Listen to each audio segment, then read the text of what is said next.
หอมชัดเลย วันนี้ค่ะเราจะพามากินข้าวนะคะผักผักมีประโยชน์ต่อร่างกายผักมีประโยชน์ต่อร่างกายอร่อย อร่อยกินให้ดูสิคะ ได้ค่ะ ผักมาจากไหนคะเนี่ย พึ่งมาค่ะ ใครเป็นคนปลูกคะ คุณพ่อค่ะ แล้วใครเป็นคนดูแลคะ ผักดูแลตัวเองค่ะ คุณแม่ค่ะ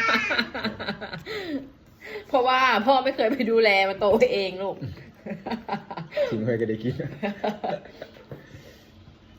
แต่อันนี้ปลาจอมป่ะชอบถ้วยอ่ะ เห็นมันออกตอนนั้นอะที่ไป มัน สา ร่วง หร่าย ที่พี่นานบอกว่า